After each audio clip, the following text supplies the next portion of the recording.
गुल असगर से मगर रुबाब के दिल से निकल नहीं सकता गमे हुसैन का मकसद बदल नहीं सकता। बुलंद भी पड़ेगा।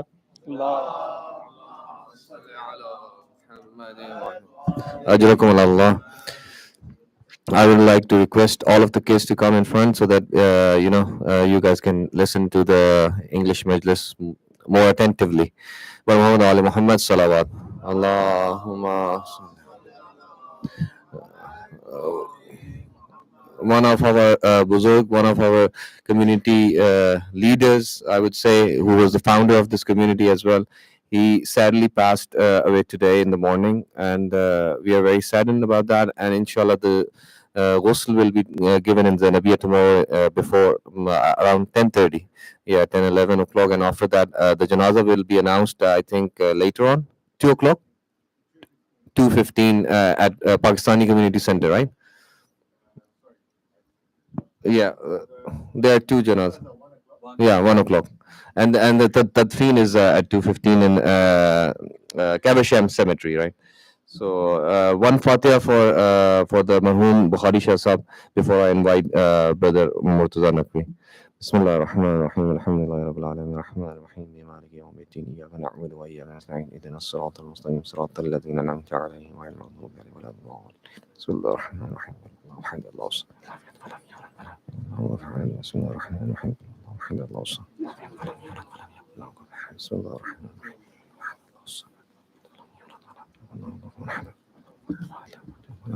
ظهور إمام زمانة بلندتر صلوات. اللهم صل على محمد.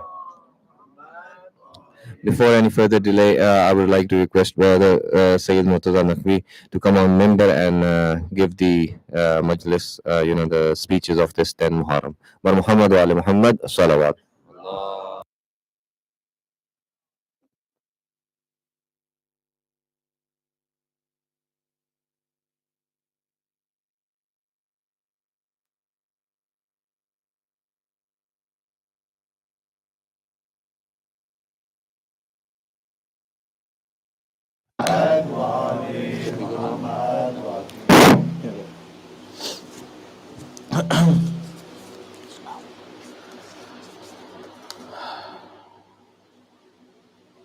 Also, once again,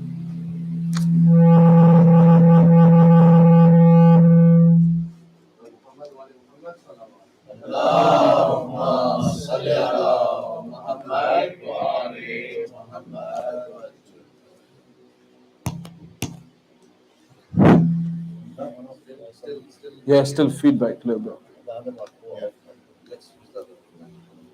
Sorry about that.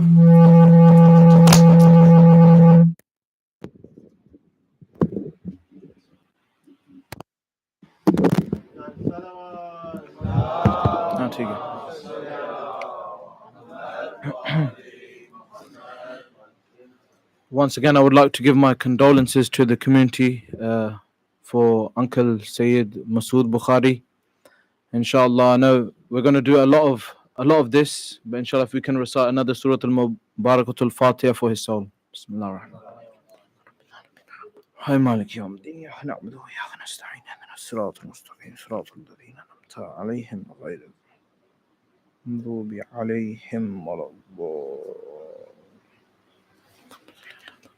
Ali Muhammad. أعوذ بالله السميع العليم من الشيطان اللعين الرجيم. بسم الله الرحمن الرحيم. الحمد لله رب العالمين. والسلام والتحية والإكرام على سيدنا وعظيمنا وحبيب قلوبنا والشفيع نفوسنا أبي القاسم محمد اللهم صل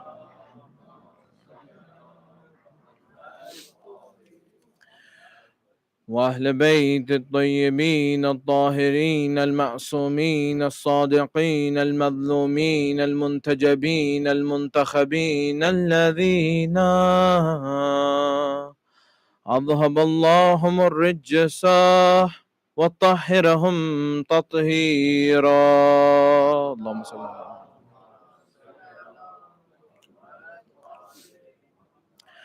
الحمد لله رب العالمين والصلاة والسلام والتحية والإكرام على وصي رسول رب العالمين عبدك ووليك وأخي رسولك وحجتك على خلقك وآيتك الكبرى والنباء العظيم أبا الحسنين مولى القونين إمام الثقلين يأسو بالدين سيد المتقين رأس المحسنين قاتل المشرقين سلطان الأولياء أمير المؤمنين أول المسلمين أسد الله الغالب غالب كل غالب مظهر العجائب علي بن أبي طالب اللهم صل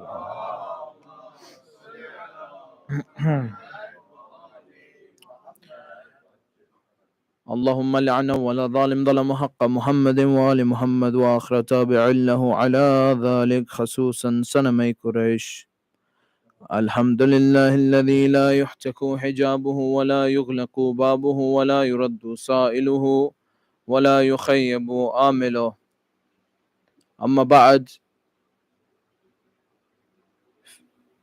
بعد فيقول الله في كتاب الكريم بسم الله الرحمن الرحيم قل لا أسألكم عليه أجرا إلا المودة في القربى صلوا على محمد وآل محمد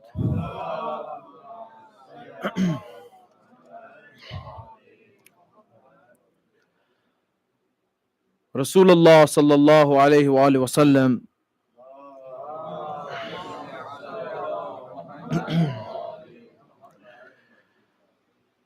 had mentioned on many occasions throughout his life that I leave behind two weighty things. And one of those being Kitab Allah, and the other one being the Ahlul Bayt or the Itra, on other occasions where he said Ali ibn Abi Talib salawatullah salamu alayhum.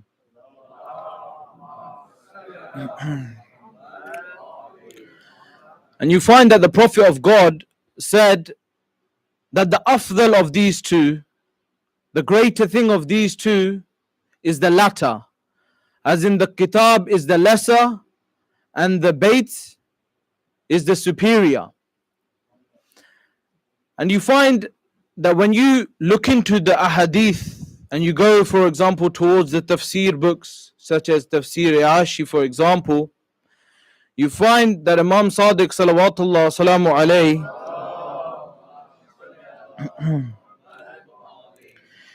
he says, Ma ab'adu aqulu ar-rijal min tafsir al-Qur'an. So you find that the Imam has said very clearly that towards the intellects of man, the understanding of the Qur'an is very far away. That it is very remote to the intellect of man. When you say ba'id, for example, or ba'd, for example, you say far away. In Arabic, it means far away. So when you say ab'ad, it means that it can be the most far away. As far away as possible you can think. And that's how far the tafsir of the Quran is to the aql of man. Now, does this say, for example, this person's excluded or that person's excluded? It uses the word specifically and generally. In the sense what? Rijal. Rajul come from, if you say singular, Rajul means man, Rijal means men. That our intellect can never comprehend, no matter how much we try on our own, doesn't matter how much we read and how much we memorize, it can never understand the deeper meanings or even the shallow meanings of the Holy Qur'an, because we are just that, we are fallible. How can something that comes from an infallible place, is delivered by an infallible being, be understood by someone who is fallible, regardless of his pedigree of ilm? Regardless. Why? Because if your ilm does not come from Ali Muhammad, if your ilm does not come from Ali Muhammad, then you can never understand that which is infallible. And that fundamentally is what we came to the conclusion in yesterday's discussion. That no matter how much we try, how much we push ourselves to the very limit of intellectual discourse and understanding, we can never understand the Holy Quran by ourselves. And that's why you find that the best of scholars amongst us, the best of scholars within the Shia world, you'll see that they will always reference towards the hadith of Ahlul Bayt. When they mention tafsir, they will talk about the hadith of Ahlul Bayt. They will not come, for example, a member and turn around and say to you, yes, Fulan verse means this, according to me, according to XYZ. No, they will say that this verse in the Quran, in, for example, one of the tafsir books, from, for example, hadith by Imam Hassan Naqvi, for example, Imam Rada alayhi salam, Imam Hassan alayhi salam, any of those imams, salawatullah salamu alayhum,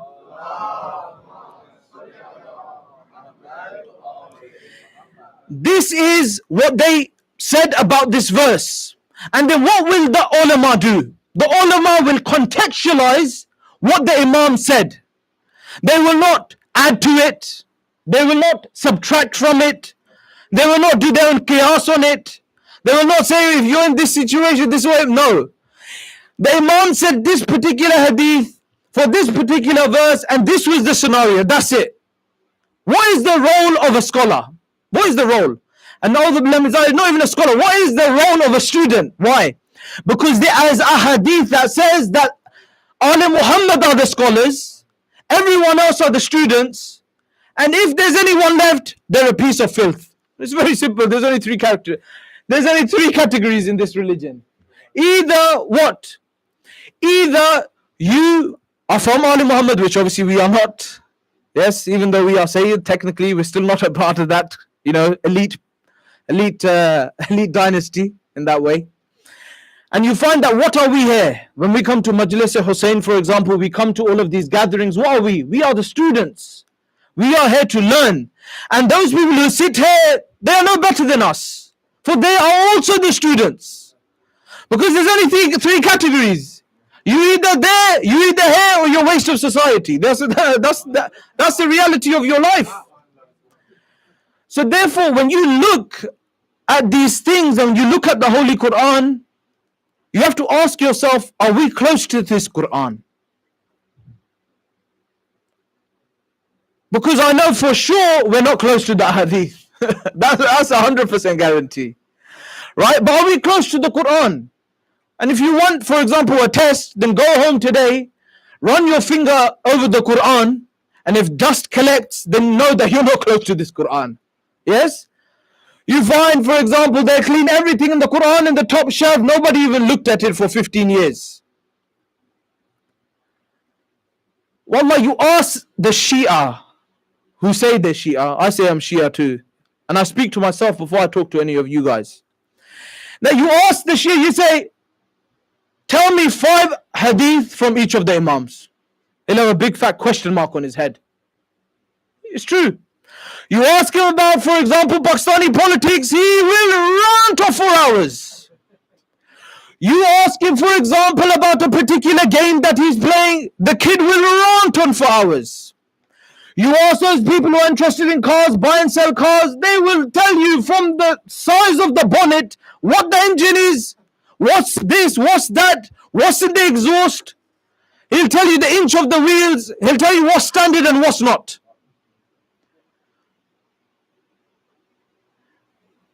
we have done injustice to them. And the sad reality of this is this, that there's some of us who are religiously inclined. And trust me, I learned this the hard way. There are some of us who are religiously inclined. And you'll ask them that, for example, you follow a particular marja. MashaAllah. Good for you. You follow a particular marja. And you'll ask him, brother, tell me rule 10,565 within the Risala. He'll tell you, brother, this is the rule. He'll tell you everything about the rules. So, brother, tell me about Al-Qafi and what it says in the section of intellect of the Hadith of your Imam. Question mark. Why? Why? Why have we focused so much on fiqh? Why? Why is there so much focus on fiqh? How to pray, how to do this, how to do that. MashaAllah, I'm not saying it's a bad thing, it's a good thing. But everything must be in a balance. There are many people, and I speak to myself before I speak to anyone else. There are many people that will tell you all the rules about Hajj. But wallah, they don't know how to talk to their dad. There's people who go to Hajj, they come back, they're even bigger liars. Why? Why? Why is this? You have to ask yourself why that this brother, look at this brother, one knows everything about cars, one knows everything about politics, one knows everything about gaming, one knows all the rules of the marja. But what are the words of Ali Muhammad?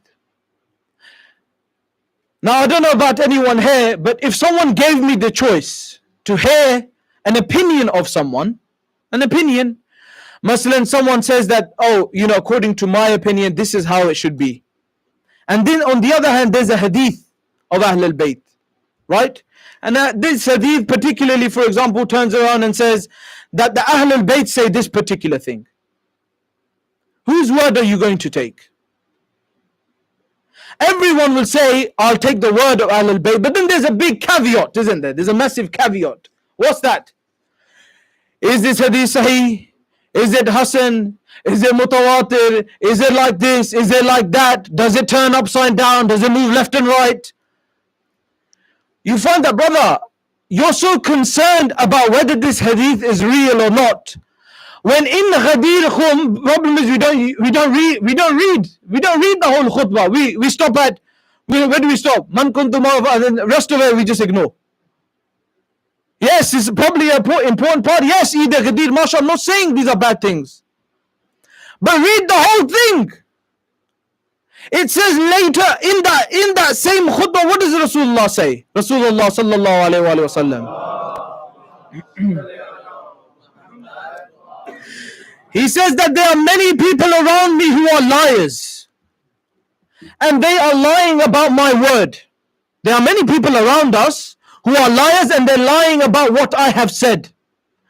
If you come across something that I have said, then look towards the book of Allah and look towards my sunnah. Who are the establishers of the sunnah?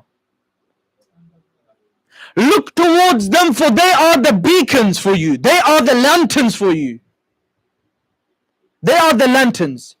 Ask yourself today, that have we done justice to Ahl al-Bayt? Because we haven't. I can tell you, for the last God knows how many thousands of years, we haven't done justice to them. Why? Because instead of teaching our children the ahadith and the stories of the imams, we're too busy reciting to them Disney fairy tales in the middle of the night. You find it funny, you think it's a joke, but this is your reality. Your children are too busy on YouTube. You do not care about their tarbiyah. That's the reality. That's the reality. You have to accept the reality that your children are disinterested in the Qur'an, disinterested in Ahl al-Bayt. And whose fault is it? It's no one's fault. It's your own faults. Everyone says, I want to be a part of the 313. Put me in the 313. Wallahi, we've got thousands of mujtahid and we can't get 313. Why? Why is that? It's because we as a community have lost touch with the Quran and with Ahl al-Bayt. Is that our fault? Who knows? Is that the people who come to this member, is it their fault? Possibly. But you have to ask yourself that when you come to this member and you come to listen to the majlis of Abu Abdullah, how many ahadith does the person tell you? How many verses of the Qur'an does he tell you? Because if, for example, there is a majlis and the word of the Allah and the word of Ahlul Bayt is not mentioned, then what is the point of the majlis? You might throw the majlis in the bin. Fayda hi nahi hai iska. You have to understand this. This is a very important point, and I'm talking very seriously right now. That we have to reform ourselves. We have to move back towards Ali Muhammad because we have lost the rope of Allah. We have let it slip between our fingers like sand slips between your fingers. And everyone here has a role to play. Whether that's the ulama, for example, or is the people on the ground. Everyone has a role to play to explore the hadith works. Because we have books that people shed their blood for. Blood. You know, people always say to me, yeah, but Muhammad, you know, these hadith that we have, for example, you know, how do we know whether these are real or fake, for example? I said, brother, do you know who the first Khalifa is? He says, yes, I know. So what did the first Khalifa do when he first became the Khalifa? Do you know? He says, he done many things. What did he do? He banned the writing of a hadith. He banned the writing of the hadith. Your imams throughout each of the periods told their companions to write the ahadith. Write them down. Write them down. There are books that we have that go back to 50 AH, 290 AH, before the occultation of the imams. These are the kitab that we have. And people have shed their blood for these kitabs to reach to you. And you tell me, people come and tell me and sit me here and say to me, oh, you know, we don't have these hadith. Brother, you never picked up the hadith book. Master, they've all been translated in Urdu. Urdu speakers don't have an excuse. And chalo, let's say they're not explained in Urdu. They're not in English, for example. They're not. Let's say they're not. No one translated them. No one cared. So is it going to kill everyone to spend 6 months to learn Arabic? Will people die in the world if you spend 6 months? Why is it that our children don't know Arabic? Why?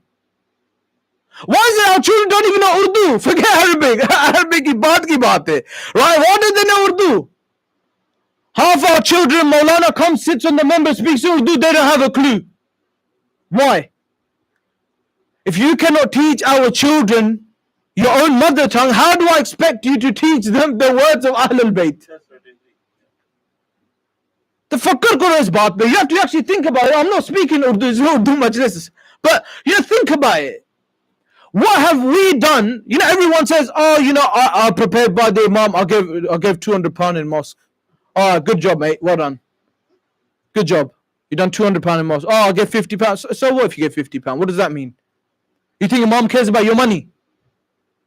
Imam has the whole dunya at his hand. He can do whatever he wants. He has all the power in the world. You think he cares about your £50? He cares about what you will do to raise his Shia in the future.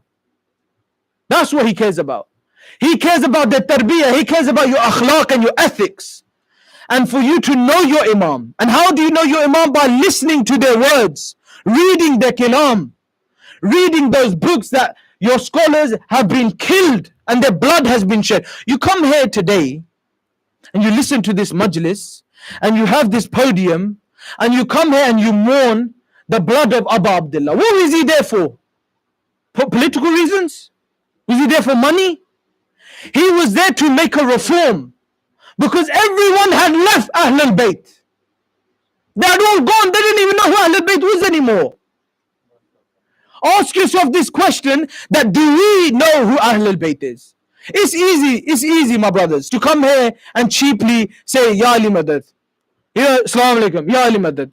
Anyone could do that. I can go get a white guy from the street and make him say, Ya Assalamu alaikum, Ya Ali Madad. That doesn't mean anything. What it means is when you say Ya Ali Madad in your heart and your actions dictate that Ya Ali Madad. Your Imam is the one that he was the first to pray. Are you the first to pray? Your Imam was the one who used to dig wells and used to leave the wells to go pray. Do you leave your work to pray? Sayyidah Zainab is that person who was seeing her brother be killed and she didn't even miss Salat al-Layl. Wajib namaz dur ki baat hai. Didn't even miss Salat al-Layl. When was the last time we even prayed Salat al-Layl? How many of our children even know what it is?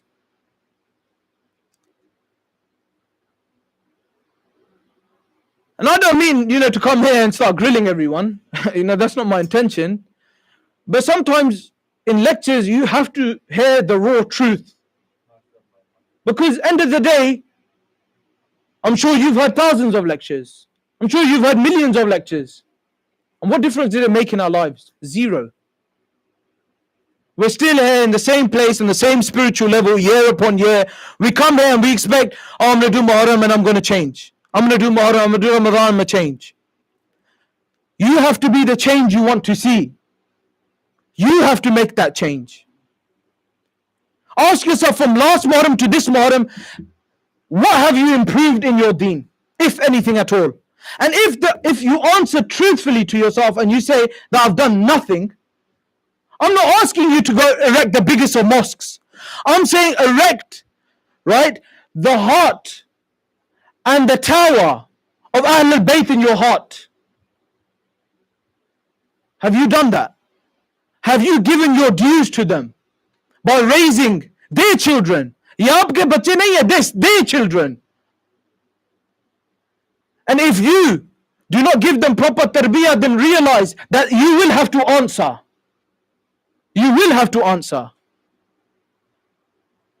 Because this is your responsibility and it's everyone's responsibility. Sallu ala Muhammad wa ala Muhammad.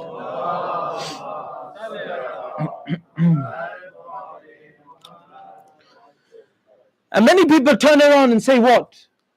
They say that we cannot understand the words of Ali Muhammad. Cannot understand the words of Ali Muhammad. So the shepherds and the people who had zero education, they can understand the words, but we are too jahil to understand the words. Am I asking you to go read Nahj al-Balagha and Imam Ali al-Islam's, in-depth knowledge about God? But if the Imam, for example, turns around and says, pray this way, you can't understand. If the Imam, for example, is having a debate with another human being about the position of certain companions, you can't understand. If we cannot understand the ahadith of Ali Muhammad, then Ali Muhammad have failed us. If we cannot understand the ahadith, that they have come from Allah to help guide us. True? To help guide us. If, for example, we turn around and say we cannot understand them, then how can they guide us? Why would Allah send us someone we cannot understand? In the time of the Rasul, 17 people could read and write. Yet thousands of people came towards Rasul. Why? Because they couldn't understand him. Oh, Rasulullah, we don't know what you're talking about, so we'll just follow you. Ask yourself this question. Open your minds. I don't understand why our communities have become so blind. Why? Why have we become so blind? Why can't we pick up the books of Ali Muhammad? And if there's something that you don't understand, then what are the ulama there for? If you read a hadith and you don't understand, then what's the ulama there for? Well, the ulama just there to read namaz. Teach your children. Because if anyone here can turn around and say, I've read every single book of Ali Muhammad, I understand every single hadith, then you know what, I'll get off here, you come here. Because I certainly haven't. After God, about 10 years of studying, I still don't know anything. So ask yourself this question, have you done justice that we say, what do we say? We say that we love Ali Muhammad. We love them. So if you love them, then try to understand them. And if you can't understand them, find those people who can help you understand them.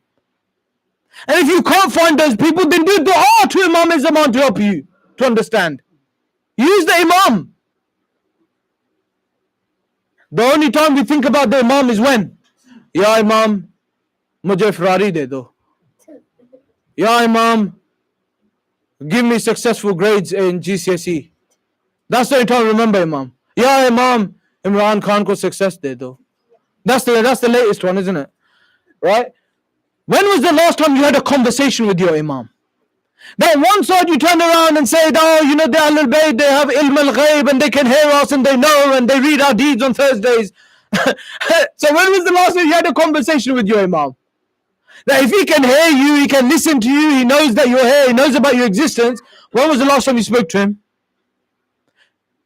Probably never. That's the only time I spoke to the Imam was when I was about to fail my GCSEs. That's probably when you last spoke to them.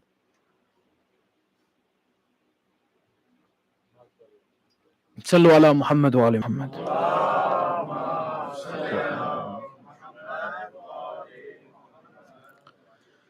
So we have to come to this understanding, because the ahadith are the gateway to understanding the holy personalities.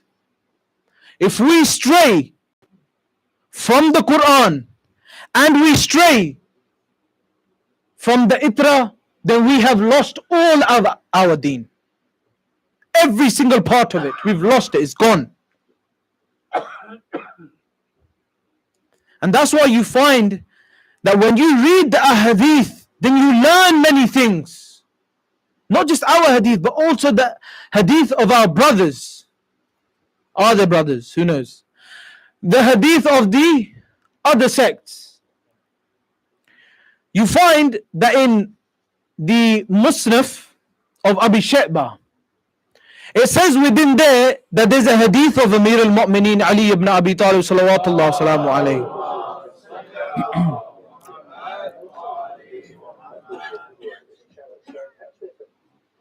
As you know, Amir al-Mu'mineen was in Kufa. And when he was in Kufa, he used to do a patrol around the area. And one day he went with one of his companions and he saw an ard. He saw a piece of land. And he began to cry. And the companion said to him, "O Amir al-Mu'mineen, why do you cry? Why do you cry?" And Amir al-Mu'mineen doesn't answer him and looks towards the land from a very far away distance and says, "Assalamu alayka ya Aba Abdullah. Assalamu alayka ya Aba Abdullah." Today I've been asked to speak about the arrival in Karbala. But I'll tell you one thing, that the heart of Rasulullah already arrived in Karbala in the latter part of his life. You find there's a hadith by Salama where Rasulullah enters the house and says to Salama, "I would like to relax. Do not disturb me, leave me in the room." So al-Mu'mineen, Salama, begins to get occupied with the housework. And she hears something, but she ignores it. And then when she hears something, she ignores the pitter-patter of little feet. And then she hears from the room of Rasulullah cry. When she heard the cry from the door in the room of Rasulullah, she ran towards Rasulullah. And she saw Abu Abdullah sitting in the lap of Rasulullah. And she narrates that Rasulullah was crying as if a baby was taken away from its mother. She says, "Oh Rasulullah, why do you cry? Why do you cry, oh Rasulullah? I'm sorry if I made a mistake." Rasulullah says, "Jibreel has come to me and has told me that my son Hussein will die thirsty on the plains of Karbala. He will die thirsty and headless on the plains of Karbala. They say Rasulullah begins to kiss the face of Abu Abdullah. He begins to wipe the face of Abu Abdullah. I would say, oh Rasulullah, come to Karbala. They are making the tents of Abdullah and the women in the burning heat. And they're putting a fire around the tent so they protect themselves from the enemies. They put this fire around the tent, and then Shimmer shouts and says, oh Hussein, are you so eager to go towards the fire of hell that you're making a fire around your tent? I would say, Ya Rasulullah, today you're wiping the face of Abu Abdullah. You are kissing the face of Abu Abdullah. You are kissing the neck of Abu Abdullah. Oh Rasulullah, come towards the 10th of Muharram. The head of Rasulullah sits in the lap of Shimr ibn al-Jawshan, and the neck of Rasulullah that you kissed is kissing the blunt blade of Shimr 13 times.